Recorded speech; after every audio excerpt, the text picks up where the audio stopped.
instances of paranormal phenomena have been reported in this desolate place. Events that may reflect the area's tragic past.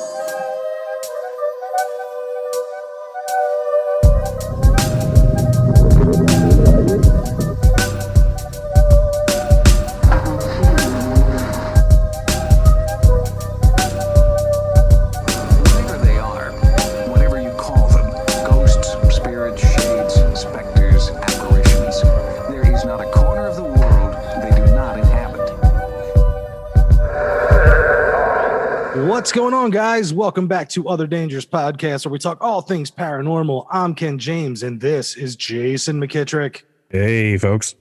And if it can haunt, howl, or dwell in the dark, we want to talk about it. So tonight, we're diving back into the world of UFOs and aliens with the terrifying claim of the abduction known as the Allagash incident. All right, guys. So before we move on to probes and strobes, I will be bringing you this week's jump scare.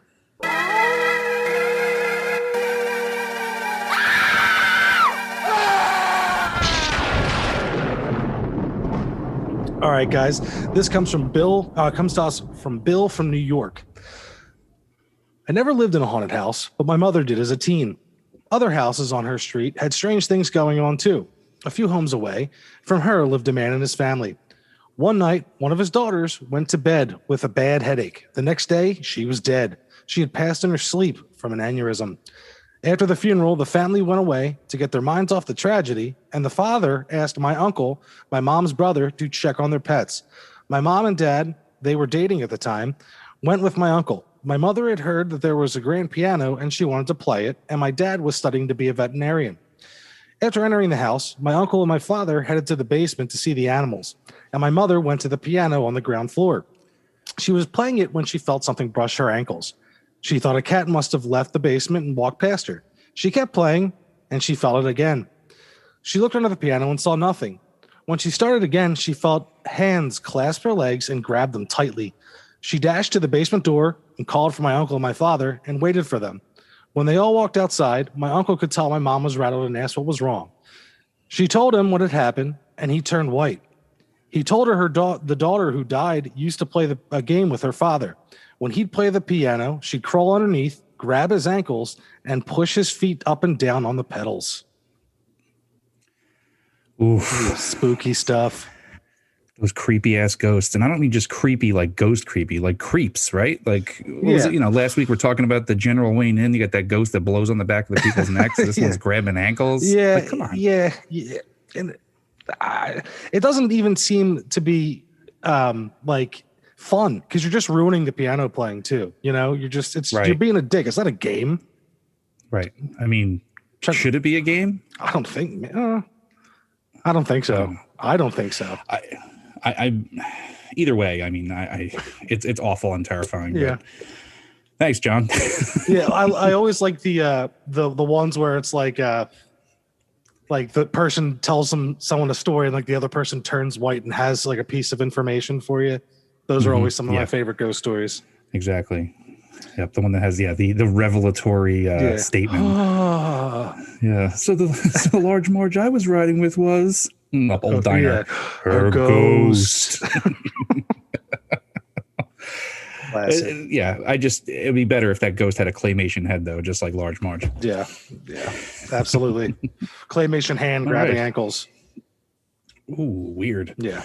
Well, all right. On to the Allagash incident. Yes, sir. But before we dive into this canoe trip, I just want to shout out a friend of the show, Jacob Jarvala, for his fantastic fan art. It's our first two pieces of ODP fan art. First, he graced us with this fantastic illustration based on our ramblings from the previous episode. We have Silduck, which is Sylvia Brown and Psyduck mashed together. She's got the long, awful red fingernails, the gaudy ring, and then the haircut, and then she's just like, oh, it's tremendous. Yeah, it's the crossover you never knew you needed, you know. Oh, it's perfection. Like, Jacob, these might be t-shirts. Absolutely. And then secondly, we get the that badass piece of almost tattoo flash of the stack ring on the knuckles dripping ectoplasm. Yeah, the brass knuckle stack. It's man, made my day. Yeah, those you got pictures. stacked. Yeah, boom. Yeah, I mean they're they're so good. But we have I shared them to the Instagram, and we'll also have them on the Facebook page. But we tag Jacob in the Instagram post. So if They will be you added. haven't seen it yet, Yeah. go take a look and give Jacob some love, because he's got some other really great artwork that he's always producing. And So, thank you, Jacob. Thank I really you very much, appreciate it. Jacob. You're the man. And one thing we should add is like, you get stacked, and I'll get a sound effect, like a bing, like a punch sound. And anytime we're talking about like, that tool bag chills or someone, they get stacked, and then we toss them. Fucking chills. I went. I didn't realize when I started this episode that I'd have Stack imprinted into my forehead permanently. I didn't even know who he was. Who's Robert Stack? I had to look into it. Those are like last words, right? Those are like famous last words. Who's Robert Stack? Yeah. And it's like, yeah. I don't even know if we have Bing. We need something a little more like heavy. We need like, like dropping like a concrete or like a steel hitting steel. Yeah, we'll find it. Yeah, we'll work it out. Or like that steel beat that they have in the Terminator soundtrack. Every time they hit the beat, you hear that the steel against steel. Yeah. I know you're talking about. Yeah. All right. We'll work that out. Oh yeah. Robert. Oh yeah, so I guess we're doing a topic. The Allagash incident, or also known as the Allagash abductions. If you have even a passing interest in UFO stuff, you've definitely heard of this case, and if not, you're in for a weird treat. Basically because it's these four gentlemen who were art students, and they were able to produce illustrations and paintings of their experiences. And, going back to, once again, Unsolved Mysteries, there's a famous episode that they were in, and it terrified me as a child. Yeah, just like Unsolved Mysteries was known to do. That's what it was for. Yep. So in August of 1976, four men, twin brothers, Jack and Jim Weiner, and their friends Chuck Rack and Charlie Foltz went on a camping trip for 2 weeks in the Allagash Wilderness in Maine. On the second night, Jim noticed a strange bright object in the sky that appeared for about 30 seconds and then vanished. 2 nights later, on August 20th, the men were fishing in a boat when the bright object appeared again. Chuck was the first to notice the object. The men noticed that it was very bright, similar to the sun, they said. Charlie tried to signal with his flashlight an SOS to the object. Suddenly, the object shot out a bright light, which began following the men along the water. The men began to paddle back to shore, but the next thing they remembered was being on shore and the bright light vanishing. Okay, so bring us back to the Unsolved Mysteries episode. It's the four of them standing there. Mr. Mullet with the headband, the bandana. Yeah, the band. They're all standing there. He's got his fucking oar, and they look like a bunch of idiots. Yeah. Maybe they weren't idiots, but the actors certainly look like idiots. Mm-hmm. Right. So they're standing there, and they're watching the light vanish away. And they've got some missing time, I guess. The men thought it was strange that the fire that they had set minutes before they had they'd gone fishing, which is they said about 20 minutes before, had now completely burnt out. It was like down to the cinders, which they thought was very strange. But even stranger was they felt very fatigued. They didn't feel the need to discuss any of it, and they all just went right to bed. So wouldn't be me, pal. Wouldn't be me either. Mm-hmm. And we can hit that point. We can come back and hit that bullet point on the way back. Yeah. So the four men spent 6 more days in the wilderness, right? But never again saw the bright object. The men told their families and friends about the strange sightings, but nobody believed them. Fisherman stories. Oh, while we're out on the lake, we saw this big UFO and it shot a light. They're like, yeah. Sure thing, Chuck. So, whatever you say there, Chuck. Yeah. So fast forward to 1988. Jack and Jim begin having these strange nightmares about the four men sitting on a bench naked and feeling very fearful. We don't get a reason why, but Jim decides to contact a UFO researcher by the name of Ray Fowler in order to help them with the strange nightmares. This is a point I'll come back to. The four men then decide to go under hypnosis, a la Betty and Barney Hill. Yeah. Each agreed to go separately and not tell the other about what they remembered. They each described in frightening detail about how they were abducted and then probed by aliens back in 1976. The aliens apparently took samples of the men's skin and body fluids. We know which ones. And we know which ones. I mean, the aliens come for the semen. That's all that they're here for.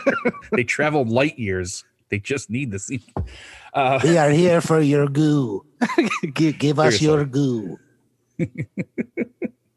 Yep, that's how it goes. These four art students, they can all have T-shirts that say "Pro by Aliens" since 1976. So he says that they were in the description and in a few of the things. They say that they were they put a panel over his chest, right, and that they also scraped skin from the body with this like weird like metal wand kind of thing. And there's this other like tool that looked like the sculpted almost like wasp or bee and had like a stinger. And then the panel over his chest he remembers, but other guys remember apparently getting their fucking rib cages removed. Ouch. Listen. These guys were hitting the fucking sauce that night. Yeah. Yeah. Right? Contrary to claims, they went out on this fucking trip. Come on now. Four dudes go out on a trip. They right in the what was the report? How much alcohol? It was like, we bought like it was like a 6 or a 12 pack, like a 6-pack or a 12-pack. Bullshit. Each per night, you mean? Yeah. 12-pack isn't lasting that fucking canoe trip. I'll tell you that. No, that's not even lasting the first fucking night. No. Four grown men on a fishing trip? Yeah, art students who burn the candle at both ends, while in school. Yeah, while in school and then after school. Yeah. You guys are drinking fucking 4 beers. Get out of here. Yeah, there's no way. And I can attest to that being an art student myself. I bet. Not anymore, but yeah. I mean, ridiculous. And I can't pass this without coming. Fucking rib cages being removed from the bodies. What does that do? There's apparently a theory that they want the spinal fluid too. I've heard that from certain through the rib cage. Maybe they pulled it out to tap it like underneath it, or maybe they wanted to get I don't know, some alien logic. I know what. Adamantium skeleton. You want to come home with that? So, all right. Finally, Chuck claimed that he had a good view of what the aliens were doing to Charlie. And the device that the aliens used was silver and had curves. And to him, it appeared that Charlie was in pain. No shit. Yeah. Now you look at some of these paintings and some of these illustrations that these gentlemen produced.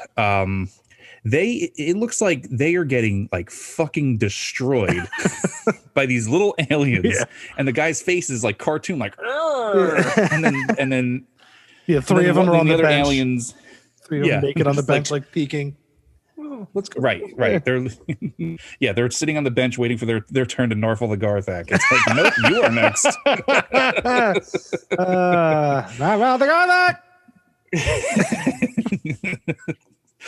Woo, Coneheads reference. Oh yeah. Anyway. So it's I mean, obviously if this goes along with, any other, abduction experience that we've seen throughout the last couple decades, everyone just seems to just sit there. It's like a doctor's office kind of like atmosphere, right? Everyone's like, well, that guy's just getting fucking, his ribcage removed. Absolutely just whatever the aliens are doing to him, I don't want that to happen to me, but they just seem to be like, oh, I guess I'm next. Yeah. Well, I'm sure there was like a kind of receptionist kind of alien, like, look, it's not as bad as it seems. Why was the aliens chills all of a sudden? It's not as bad as it seems. Once you go through it, you'll realize it was totally worth it. Check out my Instagram. I don't know. They'd probably be like, yo, can I go to the table now instead of deal with you? You fucking. Yeah, seriously. Like, I don't know what's worst, removed rib cage or talking to you. It won't be so bad. Just listen to my rap video. Do you guys like rap music? Well, you're in luck. I mean, that sounds like the worst punishment ever. Oh. Like, you have him sitting there talking to you about his rap video, and then in the back, you have her sitting in a chair. You got fucking that asshole Sylvia Brown. No, I'm sorry, hon. She's dead. Or maybe she gives the play-by-play when they're fucking the dude up, ripping out his chestal section. Yeah. She's like, yeah, he's I'm sorry, he's not going to make it out of this one. You'll see him again in heaven.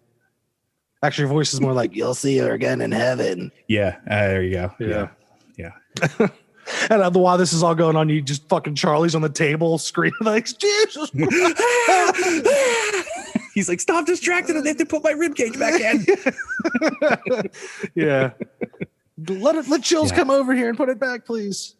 Yeah, during the hypnosis, which there's tapes of, which I don't know if we're able to dig any of those up, but we'll try. I'll see what I can find. Yeah, they're very akin to the Betty and Barney Hill recordings, and these guys are fucking terrified. They don't know what to do. I think they think I'm gonna come after them. I feel like I want to. I feel like I want to. The first one that comes near me, I'm gonna throttle them. That's what I want to do, is throttle them. I don't like these things. I don't care where they come from. They shouldn't be doing this to people. Jim's brother Jack found the faces terrifying. They're right there. Their face is right in my face. I don't know why. I don't want to know. I don't want to know what they want. Oh, they're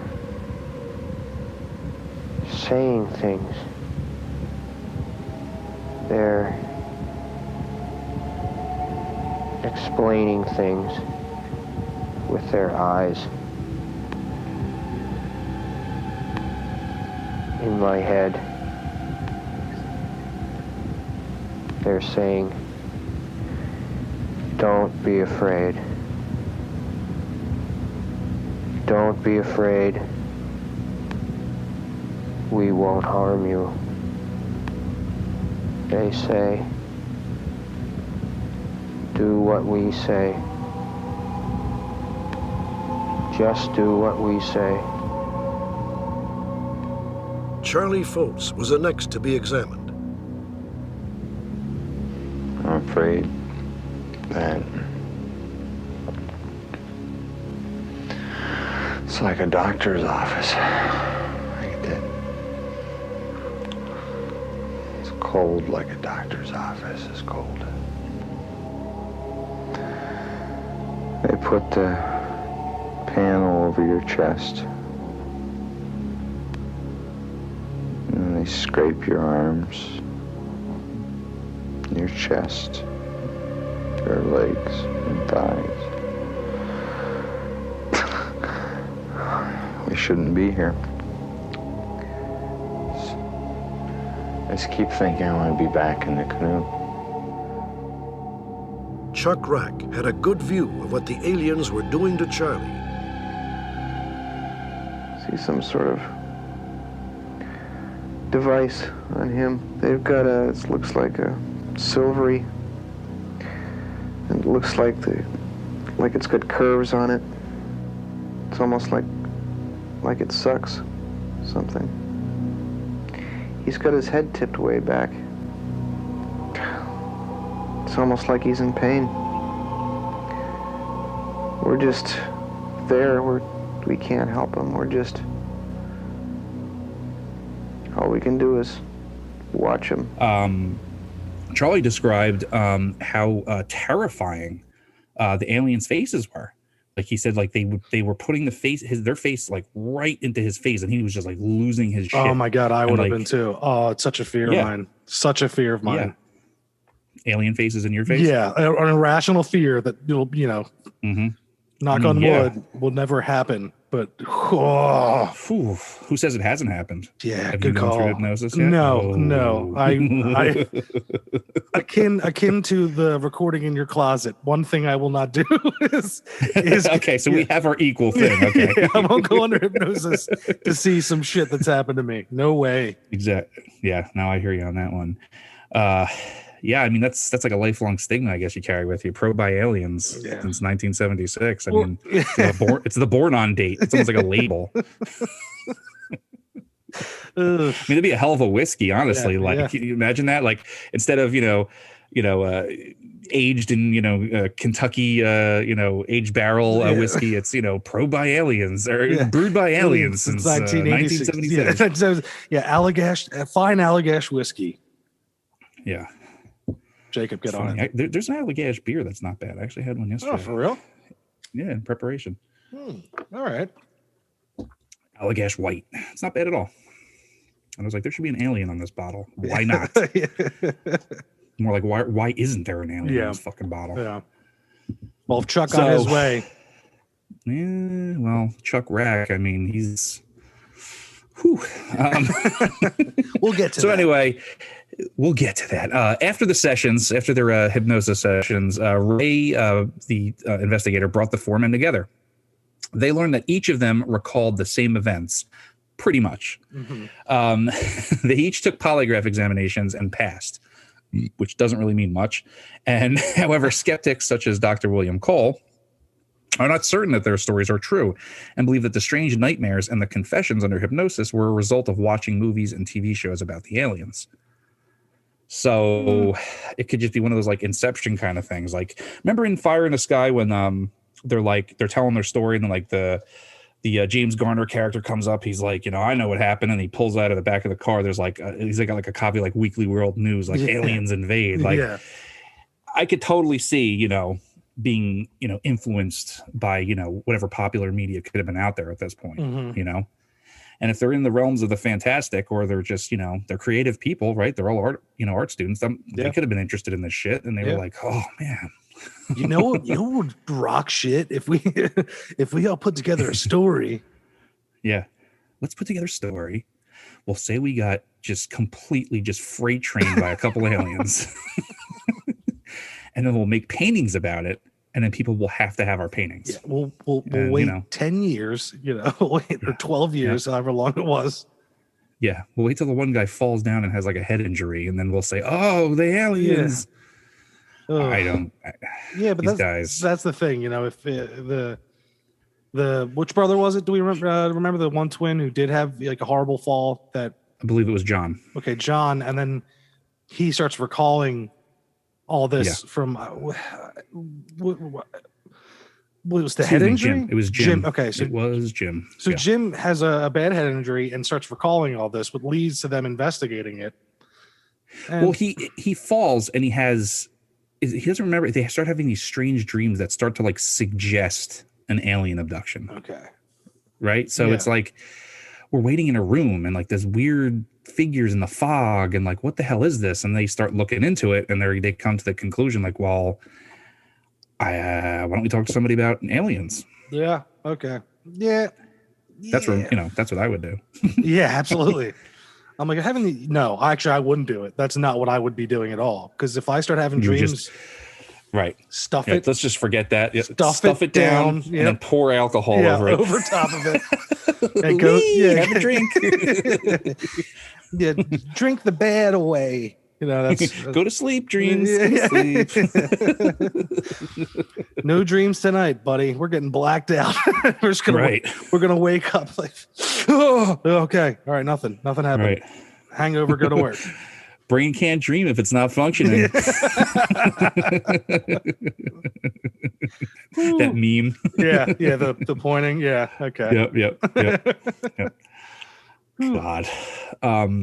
So it's one of those things where like you have you've got a lot of people who've weighed in on this topic. It's very controversial, and it's almost split down the middle, because you'll read stuff and people will be like, oh, I think this actually happened to these guys, or you'll have people who are like, nah, fake, like right off. It's like, okay, take it easy. Yeah, they're like, fuck you immediately. It's fine. Right. And it's, I mean, and they all maintained up until 2016 that this happened, right? Yep. So in 2016, during an interview, our guy, Chuck Rack, admitted that the abduction, old Chuck, admitted that the abduction part of the story was made up, and that he went along with the narrative for financial gain. However, he does admit to seeing a series of strange lights over a period of a couple days during the camping trip. So he's saying that we did this thing to make money, but we really did see the lights, but we weren't abducted. Yeah. So I think that can go two ways. Yeah. Right. Well, and he also said, it was just fantastic storytelling. That was like a quote of his. He said, you know, things did happen, but the rest of it, you know, he's like, I can't attest to that. It was just, you know, good storytelling. Right. Which sounds like maybe, I think it can go two ways. Like, he went this whole time enjoying the, you know, oh, you're the alien guy. You're the alien guy. And then he got tired of it. He was like, you know, I don't want to be known as the alien guy. I want people to respect my art, which I think is the case. He doesn't want to be, you know, conflated with the story. So I think he got to a point where he's like, I don't want to be known as the alien guy anymore. I'm going to refute this. Okay. Yeah. No, okay? I like that. I'm just saying, this is one side. This is one side, I think. So he says that. The rest of the guys are like, fuck you, Chuck. My asshole still hurts. Yeah. But like, they didn't pull your ribs out, Chuck, did they? Oh. Yeah. Or did they? And you're just too much of a bitch to remember. Like, I don't know what happens. Like, maybe they got into another drunken brawl. I don't know. Yeah. Well, the thing is, put me on record that like Barney Hill, he just couldn't deal with what happened, and that led to his death. That led to his, 100%. 100%. His brain that quit on him, and it was over. So like, maybe he's just doing the Ken James method of tucking it down and pouring Allagash whiskey over top of it, you know? Tucking it down, huh? Yeah. No, stuffing it. I'm sorry. You said tucking, pal. Well, all right, here we are. Yep, Freudian slip. I don't tuck it down. I don't do that. Okay. All right. I don't know if anybody needs to know that, but now they do. Yeah, I'm just saying. All right, fine. It's on tape. All right. So there's that, but there's that view. And then I think there's another view where you can go like, this fucking guy was all in. So he was like, yeah, dude, let's do it. He was probably one of the guys stoking the flames. Yeah, let's do the book. Let's do everything. Let's do it. And they made the money. And then like 2016, nobody really gives a shit about this anymore. He was like, you know what? I need to make some more money. Let's bring some more attention to this story. Okay, yeah. Says this story. And, you know, people start, you know, oh, yeah, the alien guy. Okay. He's like, yeah. You remember my story? It's fucking crazy, right? Yeah. I got some paintings in the back. You want to buy them? It's either way, he's involved in, you know, a story that's, you know, entrenched in, you know, the American paranormal, you know, history, if you want to call it that. Yeah. Like, he's definitely part of it. Either way. So whether he lied or not, it just... Which time, you know? Exactly. Which time. I think he's lying, but I don't know. I can't decide which way. Yeah. Which point did the lie happen? In the beginning or the end? So... I mean, yeah, it'd be real fucked up if he brings it back up like on his deathbed or something, and he's like, it all happened, and then he dies. You know, we're like, oh, what the fuck, John? Come on, man. Come on, man. And he's like, gotta take care of the wife, and then it's like, they saw the rest of his paintings. It was real all along. They do an autopsy. This man has lived the last 40 years with no fucking rib cage. Yeah, like he's on the table and they're trying to like cut him open, and the hand just like they're like, wait a second. They just rip it open. How would you feel if you had to live your life without a rib cage?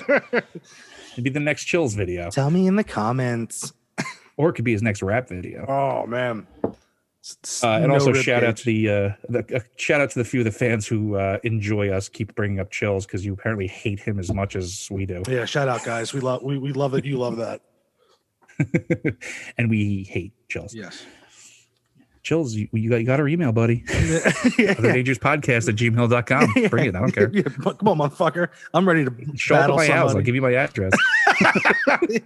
Yeah. I'll fight you in the front of my house. Yeah. I don't care. Yeah. Yeah. Fly your ass in from California, you bitch. Yeah, seriously. I came for a fight, but all I brought was Burger King foot lettuce. It's like, dude, just fucking. Anyway, In preparation, if this ever does happen, I'm getting stacked brass knuckles made just so I can I can do it. Oh yeah, I mean, if it's gonna happen, we should we should all get him and then just gang up on him and just film bing, it. bing, bing, all over his fucking body. Yeah. Yep. Yeah. Yep. All right, enough about talking about assault. Let's move on. Okay. We're not angry people. We just don't like Chills and Sylvia Brown and Indrid Cold. Yeah. And what is it? The chum bucket? The chum bucket? Yeah, this is something Ken and I were discussing. We need to introduce this new little feature to the podcast called the chum bucket. Come across, we'll bring several topics on here, right? And sometimes we go over and we're like, you know what, I think this has merit, or sometimes we think it's nonsense. And I think some things can be chucked into the ODP chum bucket. Boom. And that would include, so Indrid Cold we weren't fascinated with. We weren't dazzled by that, right? After we got down to brass tacks. That asshole that runs the General Wayne Inn. Yeah. What was his name? Oh God. Oh my God. Barton. Barton. Barton. Yeah, Barton. He's in in the bucket. He's in first. Yeah. That asshole Sylvia Brown. Yeah. She gets cannonballed in there. Yeah. Well, there's so many. We'll go with those for now. But the thing is too, like the chum bucket is also for things that we did at one point believe, but our research into it, because doing these episodes, we do a lot more research than we previously have on a lot of these topics. And they come out at the end. We're like, wait a second. I wish I would have did this before, because this is bullshit in the bucket. Yeah. Right. Yeah. And that's basically what it's going to be. So if we get to the end of the topic and we're like, you know what, this is going in the chum bucket, that's just going to be boom. We're not going to, in our opinion, and I think we usually, most of the time we come to a consensus on this kind of stuff. Yeah. It'll forever live in the chum bucket, and nobody else's opinion on it matters. Yeah. Yeah. If it's not ODP canon, get out. Yeah. Get out. Get out. Yep.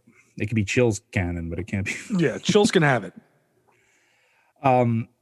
Okay, so something I wanted to go back to in the beginning, which I thought was really, really fascinating.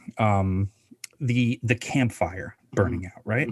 So they all, I mean, even so Chuck Rack, what he had to say about this, but then the three other guys still maintain that they built a fire to last, right? Now, why would you build? Okay, back up. You build the fire to last, right?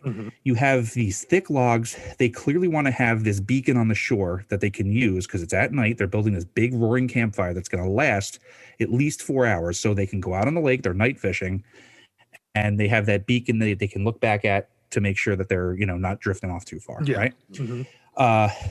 There's no reason for them to build something that would burn out in 20 minutes. Like, find me the logic that they did that. Because Chuck later in his Mr. Rack later in his conceding his original statements, he says that, well, actually, it was just a bunch of twigs in there. Yeah, it's like, dude, why would you waste your time? Yeah, and aren't you supposed to be like an outdoorsman type? I'm telling you, he was that guy in the group of friends, the one that you make fun of after he leaves the room. Yeah, like a fucking Chuck. Yeah. But he brings good. But he brings the good beer that nobody else can afford, or he has the Coke, the good Coke. Ooh, yeah, I think Chuck. Yeah, you know what? Yeah, Chuck looks like. Yeah, Chuck's like, I thought we were going on. I thought this was a fishing trip, not a skiing trip. Chuck. Yeah. He's out there doing oh, anybody want to bump? And they're all like, nah. And he's like, more for me. Does a fucking line down his entire forearm. More for me. Where's Chuck? I don't know. Doing tutors in the tent. I don't fucking know. He's like, here, hand me that oar, and he puts it all on the oar. He's all right, have it back, man. And everyone's just looking at him. It's like, we're gonna fish, right?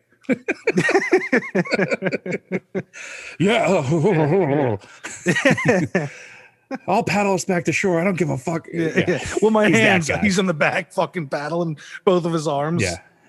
Yeah. He's the guy that everyone meets the first time. They look to the other guy and they're like, is he on coke? And everyone's like, yeah. So like, He sniffs a lot during the podcast. He's that guy. Oh, you motherfucker. You motherfucker. that is not ODP canon. That is false. It isn't. It is false. It is false. I'm sorry. I am a Chardonnay man. Okay, we know. It's fine. Don't be so defensive. Oh, fuck you. Oh, fuck you, dude.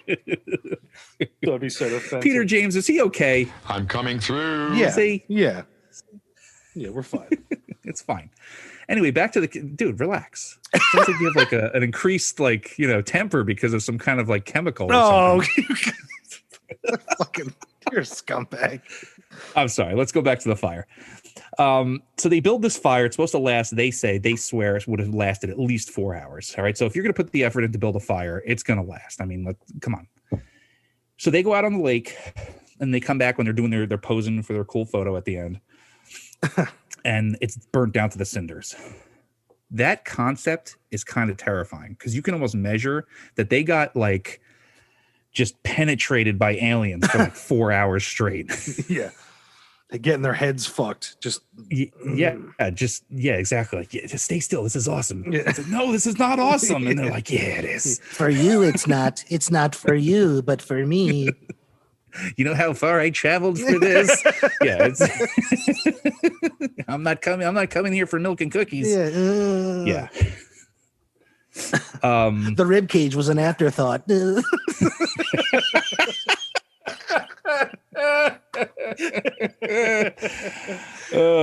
Meanwhile, Chuck just looks up as just coke all over his face. Wait, what's going on? That's probably what happened too. He was probably so coked up in the spaceship that he was like into it. He was like, like, let's go. Yeah, and the aliens weren't. But they're like, we can't get into this if they don't scream. Yeah, you sit there. Chuck's like, yeah, let's do it. Yeah, we're partying or what? They're like, they use like the they use like the ray on him to keep him fucking like subdued. Yeah. Like just knock him out. Use the knockout ray on him, and he can just. Or they have like a beam that's just like holding him, and it's like can barely contain him. He's like, fucking, I want a party. It's trying to get out. Like, yep. This is us getting back at Chuck for fucking up the story. That's what this is. God, someone should forward this episode to Chuck, and he's gonna get so mad. He's like, how do they know about my coke addiction?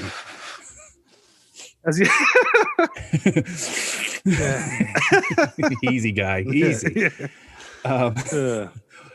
It's plausible, folks. Art students from 1976. Come on now. Yeah. So. All right, they come back 4 hours later. Nobody wants to talk about anything. They're just fatigued and they just want to go to bed. All right. So let's say, all right, put yourself in their shoes, right? Let's say it's you and I and two other people, right? Yeah. We go out there, some weird shit happens. Mm-hmm.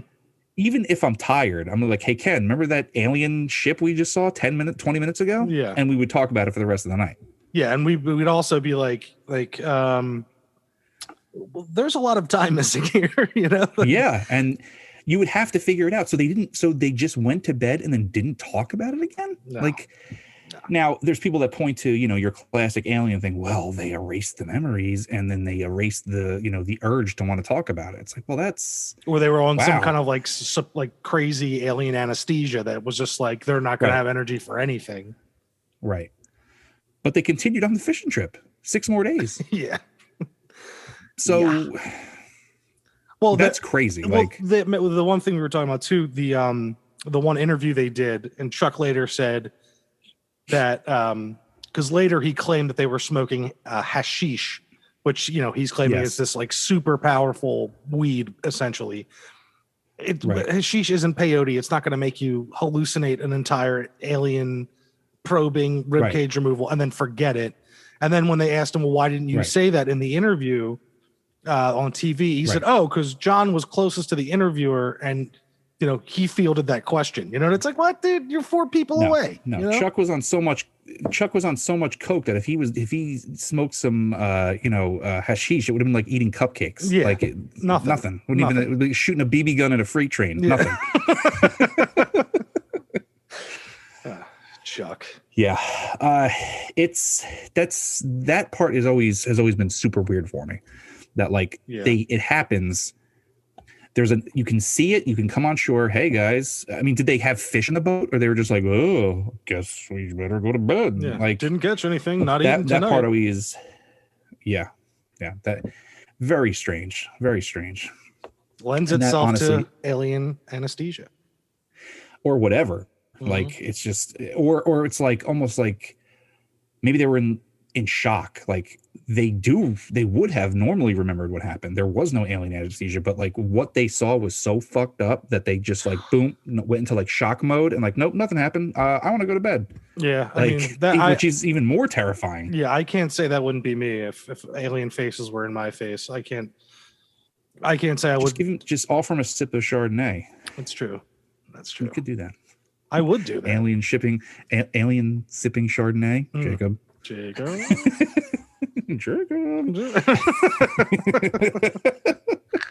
Or a chum bucket? No. Yeah. I don't know.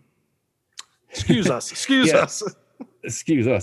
So UFO researcher Ray Fowler and psychiatrist and author Dr. John Mack, who's a heavy hitter, he's investigated a bunch of these cases. You see him show up a lot.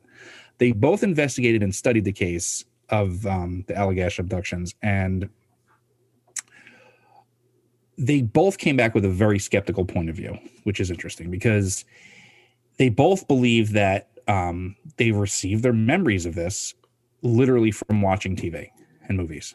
Like that was their like takeaway from all this. Like, oh, they just had too much crazy imaginations. Those crazy art students, they went up and they were like, oh, there's aliens. Like, yeah. Now I do know, and it has been proven that like some of these regression therapies is like there's a very large chance that you can have like an Inception kind of situation, right? Yeah. Where like if you ask leading questions, you can basically make the person answer in a way that you want to, right? Because a few people have been accused of that. I mean, back in like the early 90s, like you could ask the question like, oh, so what's happening, or whatever, like, oh, I'm in this weird place. And you can ask, well, what do you see? And then they might say, I see these weird figures. Or on the other side, you could be like, so you're in the alien spacecraft. How many creatures are there? I mean, that's a leading question. If you ask it like that, then it's like, oh, creatures? Well, and then your subconscious mind is going to go to, oh, what creatures? Mine goes to fire in the sky. And then I have nightmares. Putting your hand in a gooey corpse. Gooey corpse and then a needle in the eye. Oh God. And the goop in the mouth is like one of the, and the tube. Yep. No. Which is funny because the real recollection of that, which I guess we'll get to Travis Walton at some point, isn't even remotely like that. Yeah. He even thinks to this day they were trying to heal him. They think that when he got hit with that beam underneath the UFO, that wasn't supposed to happen. It was almost like that was like a precursor to them being about to like launch off, and he got hit by it, right? And then the aliens brought him aboard to like help him, fix him. Like they're like, fuck, that's what he thinks happened. They're like, management. Like, oh shit, there wasn't supposed to be a guy under there. Management is going to have a fucking fit if they find out about this. Yeah. Yep. Yeah. Yeah, the district chief is going to eat you for fucking breakfast. You better fix this meat sack right now. Like, oh, Christ. Oh, he's in a ginger too? Yeah. Oh, Christ. He's like, Garflop. He's like, heads are going to roll if you don't fix this. Fuck you, Bleep Blorb. Well, if Snarflu hadn't hit the thruster so soon. You know what? All three of you. Norfolk the Garthak. Norfolk the Garthak. Somebody's chewing a condom for some reason. Hell yeah. God. Hell yeah.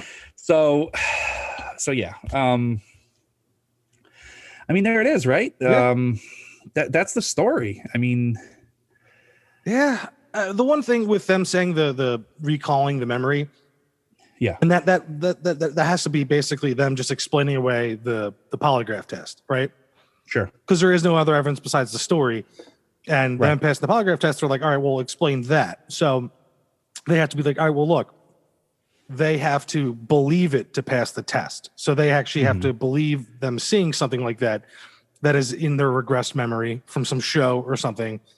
Right. So in that case, it's like, all right, it's not even like a science, the hypnotherapy stuff. Like it's, so calling it an exact science is, Yeah, it's this is, I mean, absolutely. And this is one of those cases, like, I think I said a little bit before, I go back and forth on this one. Like sometimes I look at it, I'm like, yeah, you know what? I think this one's one of the plausible ones. Like I mean, this is out in the middle of fucking nowhere. I mean, gorgeous area, all the way up top of Maine, northern Maine. It's gorgeous. Not to mention, I think I a little bit skipped over, but it's a sacred area to the Native Americans up there. The mountain there is like, it was a place that was like avoided and feared because it was like a sacred place. So there's that kind of gives like a little bit of a historical backstory to it. Like, maybe the Native Americans were seeing weird lights up there, for centuries. I mean, what's going on up there? What's going on up there, indeed. I know what's going on up there. The aliens are making their own whiskey. Yeah. Well, what was it? Probed by aliens since 1976. Allagash whiskey. Yeah. Fine Allagash whiskey. Yep. Brewed in fine Kentucky bourbon barrel. I don't know. Well, the ribcage barrels. That's how you get the fermentation process going. Right. Like one of those, one of those weird like Chinese wines where it has like a snake in it. The aliens throw a rib cage in it. Yeah. Give it 6 centuries. It'll be great. Yeah. They will drink this at my great-granddaughter's wedding. Right. I love why do we? My mind always goes to aliens sounding like that, But that's because the same reason they're giving to why these guys came up with the story. You have a steady stream of 90s aliens going through your skull now. When all the reports they talk telepathically, you know what I mean? Like that's like always the thing, Right. They're always, they're in your head, and it's always like a calming, like, don't be scared. Yeah, yeah, exactly. You're not in pain. Don't be scared. This won't hurt at all. Yeah. This hurts. This hurts. No, it doesn't. And like awful. Fuck, man. And we one of the things that I saying it going back and forth on this for me. So yeah, like, all right, for me, the polygraph thing does hold merit for me, and I know it doesn't hold up in a court of law, but like that is something. So they had to have at least believed it. Even Chuck at the time passed it, who later recanted. What is he, like a trained CIA operative that studied how to pass polygraphs? Did they all do that? He was so coked out of his skull, he didn't even know what was going on. But one of the things that falls apart for me. All right, so so initially a couple of them reported that the aliens had like bug-like features. Right. And then the other ones, like the paintings, then it turned into just your classic gray with the big eyes and small mouths and the snake-like noses. Mm-hmm. And then here's where it falls apart for me a little bit is them wearing spandex. Right. Which we could maybe, it makes sense if that'd be their surgical gear because it can't get caught on something. There's nothing to snag, and then it's easy to clean. That could be their surgical outfits, and maybe it isn't spandex, some space stretched material that we don't know about. Well, I mean, two things right there. I mean, how do we know that the aliens didn't give us spandex? Good question. We don't know. I mean, that could just be alien, like in Men in Black. Remember, they have all these technologies that they've just used from like spandex. It's from the aliens. Yeah, or maybe they were like, no one thinks this is cool. Like, get the Earthlings to wear it. Make it exactly. Hollywood. We need to make a profit. We need to make a profit here. Sell them the spandex. I'm sure they won't kill themselves with that. One of the details too that we skipped over. This is kind of the weirdest one. They're talking about their hands. They don't have opposable thumbs, but 4 opposable fingers. So like the way that their 4 fingers move, like they grasp stuff and get that weird fucking claw thing away from me, Gleep Glorp. Like this is not cool. Yeah. However, someone did point out that it's not 4, it's 3, but that's almost exactly what the hand looks like in that's exactly like the hand in the original War of the Worlds. They have those no real thumb, but they have those weird, it's just like, oh, what's an alien hand look like? Oh, that. It's like, no opposable thumbs. I mean, you gotta have opposable something. You can't grip anything. What if War of the Worlds was real, and like then they just covered it all up, like it was happening, and then they're like, no, Orson Welles. It was Orson Welles. He did it. It's his story. I don't know, man. And he's like, I think that's what they. I'm not covering for you again after this one. Well, I think that's probably what happened in the Tom Cruise one. They're like, dude, it's happening. And they just filmed his reactions to everything. So Tom Cruise survives? Like, all right. Yeah. Got to give him props like, there. Like, yeah, they had to like stop and like, wait, this is a movie. This is a movie. That maniac. Yeah. He's like, he's schooling the aliens on Scientology and the teachings. Yeah. He's like, this isn't what you're supposed to be doing. He's like freaking out, squeezing like Oprah's hand, holding jumping on couches, jumping on the couch in the exam room. The other aliens are like, get this jerk out of here. He's like, I'm in love. Yeah. The aliens just drop him off. Just get him out of here. Also, I mean, alien spandex. I mean, they have to wear something like that, just like you're saying, because aliens, what else are they going to wear? They can't have togas on. They'd be snagging on shit. Like, but that would be sick, man. Alien togas, like that's Land of the Lost type stuff, man. That's like, I mean, I'm not going to lie. Like aliens walking around in togas would be pretty cool. Sipping Chardonnay. whatever they're doing, like. But they got their spandex on because they got to go to work. They got to put in work. So they're like, and then when they're done, they go back and they change into their togas and they hang out. I don't know. That would be cool if that's what they're like. They wake up, the alarm goes off. They, whatever alien alarm sound. It's a telepathic alarm. Okay. Time to wake up. And they. And they go in their closet. They're like, all right. And they put on their spandex to go to work. And they're, well, they have to look at the schedule. Are we abducting and raping a human today? No. Okay, let's do the toga. Yeah. Or some other, what other alien outfits have they been like armor, like robots wearing the giant? Well, there's that. Armor. And then there's like the one that they had in the Fire in the Sky movie, not to bring that up again, but like the almond shaped eyes and like the like slick skin was just a spacesuit. Yeah. Which I was like, oh, that's a really cool idea. That was one of the coolest parts of that movie. Right. Or you could go that complete batshit insane like Independence Day where it's like the little alien inside and then there's that big fucking like with the tentacles and shit. I saw that movie in the theater. Welcome to Earth. Yeah, welcome to Earth. I saw that movie in the theater like fucking, dude, I'm not even joking, that summer like 10 times. I knew Bill Pullman's speech. Like, we will not go quietly into the night. We will fight. Today we celebrate our Independence Day, and I'm a little kid like, yeah, we will, Mr. President. Yeah. And then like Randy Quaid or whoever that guy fucking I'm back. Oh man. Let's kick the tires and light the fires, Big Daddy. Oh boy. Last one. Yes, but without the oops. That was my line. Jeff Goldblum. Yep. Enough with the fat lady. You're obsessed with the fat lady. I just saw it a million times. Oh yeah, this is on topic. We're talking about aliens, folks. Knock it off. Stop rolling your eyes. Yeah. Go watch Independence Day. Grow up. Don't watch the sequel though. I watched like 10 minutes of it, dude. I was like, done. Dunzo. Yep. Dunzo. Yeah. So, like I was saying before, some days I like this one, and then there's other days where I look at it and be like, nah, fuck these guys. They had a plan. Yeah. So well, they had the website allagashbrothers.com where they're selling in 1988. Well, eventually they had it. They wait a minute. Did these guys invent the internet? Aliens, bro. Oh, bro. Come on, bro. Yeah, I mean, let's be honest. I mean, this was these guys had to make a decent amount of cash from this, Yeah. But that's always the skeptical thing behind it, right? It goes all the way back to like Amityville, that whole thing. I mean, we know that's a sham from top to bottom, but like, this one is it's happening not too long after that. I mean, 88, they would have they could have read the book and seen the movie and like, you know what, let's do the alien version of this. Like they could have, absolutely. Well, yeah, after Chuck, when he came out and said it was all bullshit, the other guys had that story that like Chuck came to them and were like, look, we're all going to be millionaires.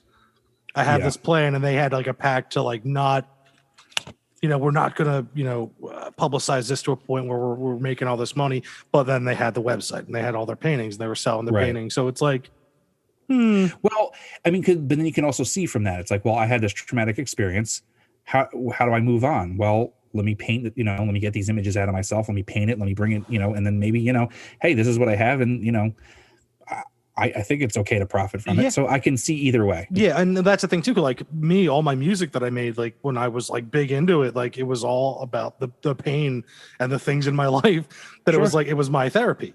So like any music I made was from shit that happened in my life that it's like, I got to learn to let go of this, or I got to talk about or address it, but you can't necessarily sit there and talk about it. It's like, let it come out that way. And yeah, I definitely agree with that. Yep. No, same page. My artwork is my therapy too. So I can absolutely see that from these guys' point of view. So are we gonna? I think Chuck Rack's on his way to the chum bucket. What do you think? Yeah. Well, Chuck Rack, I definitely think he's on the chum bucket. The other three, we have to have something like it's like a bus station or something. The other things like they're teetering on the edge of being ODP canon. They're leaning that way. So we have to figure some kind of symbolic thing that those they're on probation. They're on ODP probation. Okay, I like that. ODP probation. Yeah. So we're leaning towards believing them. Chuck Rack's in the bucket, and then so we're saying the Allagash incident is on probation. It's on probation. Yeah, I like it most days, like I said, but then there's some times where I look at some of this stuff. It's like, I want to believe this one. How many times we say that? I want to believe this one. I really do. I can't. Just like anything, like we said from the top, we can't come to any like real conclusions. It's just this is what happened, and we just lay it out for you. Yeah, we're bringing you the toy. We're bringing you the toy. That's right. It's a cereal box full of toys. Fuck yeah. So what do we got closing statements on this or what? Yeah. What do you think? What's your closing statements on this bad boy? Mine's going to be 4 nude dudes sitting on a silver bench. Just the visuals that come from the paintings. If that's the case, if that's what happened, alien abduction is probably the most terrifying thing of any of the other dangers. For me, I mean, I think like I can deal with poltergeist, I can deal with ghost attack, I can deal with seeing Bigfoot, I can deal with, I don't know, but alien abduction, you're powerless. They're pulling you apart. They got a alien dick in your eye. Yeah, but they always make it back. Like they like you're like a goddamn like. Yeah, but who didn't make it back? Who didn't make it back, dude? Barney Hill. Barney Hill didn't make it back. And that dude from Fire in the Sky who turned to jelly. Yeah. Who was that guy? The nameless corpse. Poor jelly body. that's him.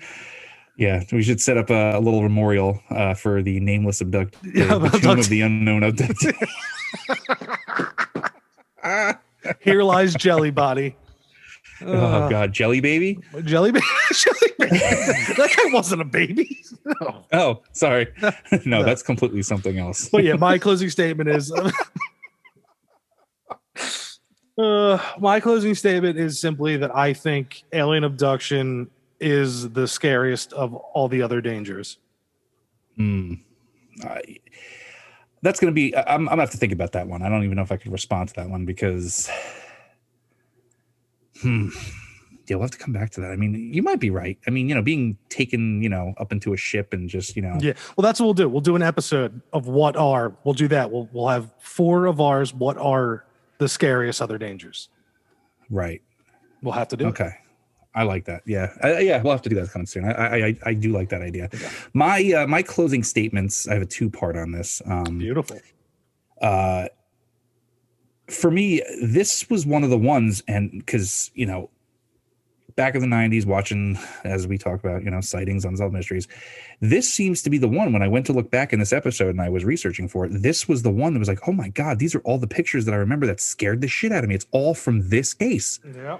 And what's interesting about this case, whether it's true or not, it informed all the ones that came after it. You know what I mean? Yeah. This became like, this was a template. You know what I mean? Like, they use this, I mean, because it almost seems to like leak across to like ones that came out before it or ones that came out after. Because then like you have like, all right, so Whitley Strieber, right? He's the guy who did the Communion book.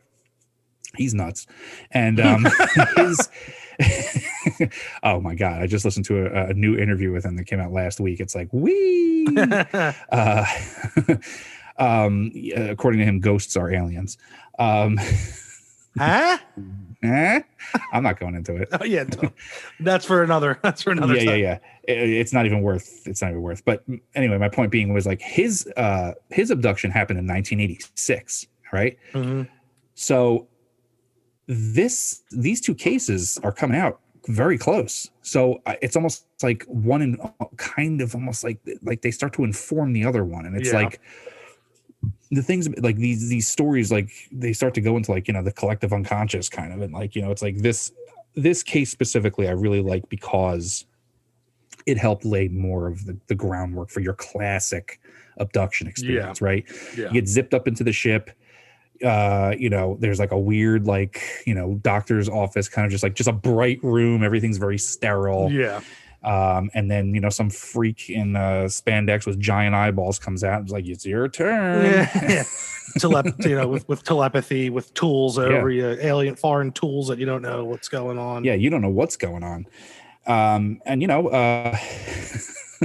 you have these, that became very much the template. And then, the missing time, not remembering it, having to be brought out with therapy. And then, and we forgot to mention a little bit, I think it was Jim who later on had this strange, not an alien, an implant, but he had this strange like scoop of skin that was taken out of his leg. And, whatever that is, whatever. I mean, okay. Chuck on the beach threatening him, Yeah.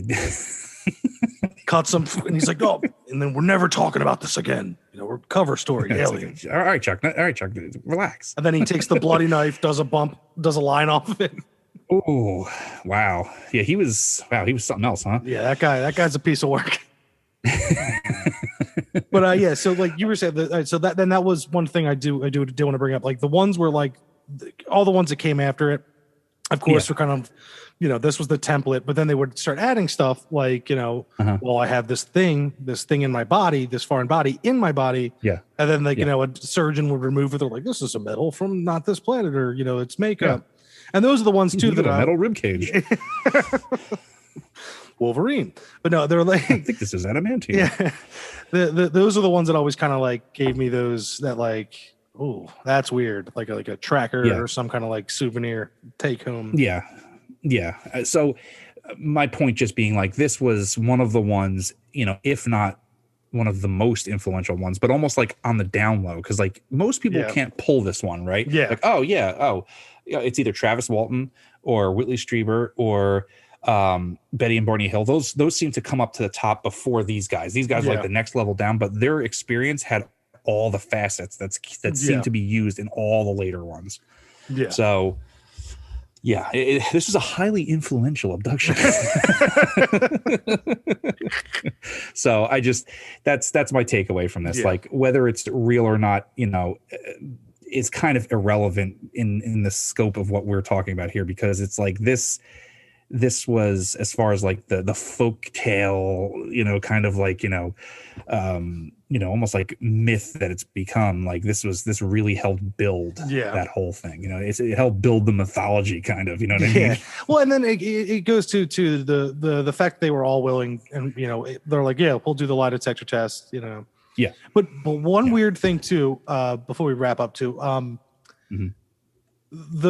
think this might have been one of the cases that they I forget the doctor's name, but he did a study that all this kind of regression stuff could all be pulling back from suppressed memories of being born. Yep. Yeah. And that's one of the things that came out towards in the latter 90s, or even like the beginning 2000s. Yeah. That it was one guy, one psychologist or something, and then like a bunch of other guys picked it up, that these were like, these are like all the way back in the bottom of our like lizard brain, like memories of being born, and it's like, wow, actually that makes a lot of sense. The bright light, the faces, like how your mind would put it together, your undeveloped mind, you wouldn't see the features, you would just see these big eyes and big heads and you know, which, hey man, it's an idea. It's certainly, you know, if you go by, you know, Occam's razor, it's certainly a more succinct, all right, more what it's that the simplest explanation is usually the truest. I know. I'm just saying, like, I love the breaking out the title there. It's oh, okay. I liked it. Fuck you. Okay. I didn't say anything. Jesus Christ. God, why are you so angry? You know what? It's Crow Pig.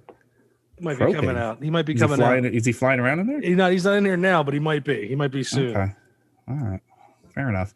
Well, before we knock off here, I just wanted to bring up this fun little thing that I found. I think you guys will really appreciate it, and it's on topic. There is a very cool song that I came across through a friend of mine. It's called The Roswell Incident, and it's by Suzanne McDermott, and you can find it on Spotify and a few other places. She does a folk retelling of the Roswell Incident, and it's actually really good, and she did a great job on it, but it tells in detail the whole, like, I know what I saw thing when the Roswell Incident, when the spaceship crashed on this one guy's farm. Really interesting. If you want to have something cool to put on, check it out, because I was actually surprised. I was like, wow, all right, let's check it out. And then I put it on. It's like, wow, this is actually a very well done song, but it's about an alien spaceship crashing. I saw you posted it. I haven't got around to listen to it, but I definitely will. After we're done this episode, I'm going to pop it on before editing everything. But you know, it sounds totally interesting, and I love folk music. Yeah, give me a little jam for your weekend after you listen to the episode. Go throw that. It's a banger, all right, folks. Yeah. Hell yeah. Oh man, I love folk bangers. They always do the trick for me. All right. Yeah. But all right, guys. For Other Dangers podcast, I'm Ken James, and I'm Jason McKittrick.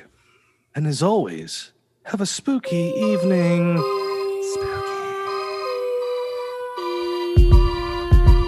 Thank you for listening to Other Dangers podcasts.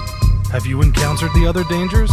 If so, you can email us at otherdangerspodcast@gmail.com. And if you'd like to have a discussion about the paranormal, you can find us at Other Dangers Podcast on Facebook and Instagram. There you can find submitted pictures, videos, and artwork from listeners. We are now streaming on YouTube, Spotify, Apple Podcasts, and anywhere else podcasts are streamed. And after listening, please don't forget to like, share, and subscribe so we can continue to bring you the other dangers.